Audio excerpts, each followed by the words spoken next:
dari tadi kita sudah menyebutkan kata epigenetik berulang-ulang.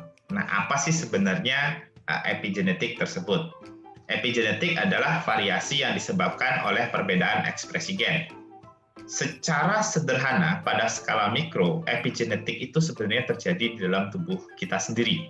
Jadi pada tubuh kita, kalau kita lihat, ya, semua sel di dalam tubuh kita memiliki gen yang sama. Tetapi kalau kita lihat, rambut yang tumbuh di kepala sama rambut yang tumbuh di tangan, itu panjangnya beda, tingkat kehalusannya berbeda. Nah, variasi itu kita sebut dengan istilah epigenetik. Ya. Nah, epigenetik ini muncul karena adanya perbedaan ekspresi gen. Biasanya perbedaan ekspresi gen ini dipicu oleh adanya perbedaan kondisi lingkungan. Ya. Nah, kalau kita lihat, ya, peristiwa terjadinya epigenetik, kita lihat ini misalnya adalah suatu organisme atau suatu tanaman yang hidup pada tanah asam. Pada tanah dengan pH asam, gen yang memicu pigmen warna merah itu teraktivasi karena kromosomnya di sini mengalami asetilasi pada histon sehingga dia terurai membentuk eukromatin. Nah, karena gen pengkode warna merahnya teraktivasi, maka tanaman yang hidup pada pH asam atau pada tanah dengan pH asam, dia akan memiliki bunga berwarna merah.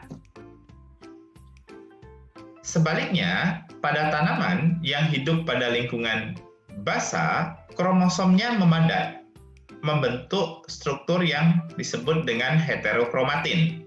Heterokromatin ini muncul akibat adanya peristiwa yang dikenal dengan istilah metilasi.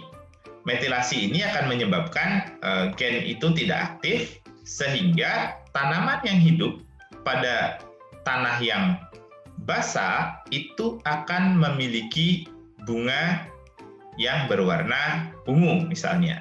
Nah, karena apa? Karena gen yang berperan memproduksi enzim yang mengubah warna ungu menjadi merah itu tidak dapat diproduksi.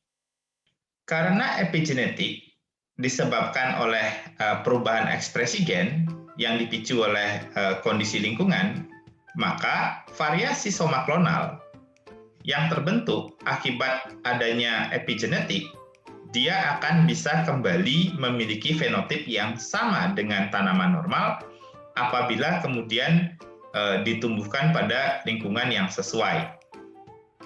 Ya, jadi perbedaan antara variasi somaklonal yang terbentuk akibat mutasi dengan epigenetik adalah pada mutasi ya perubahannya bersifat permanen, sedangkan pada kasus epigenetik perubahannya bersifat temporer atau sementara. Baik, sekian penjelasan tentang epigenetik. Sampai ketemu pada video berikutnya.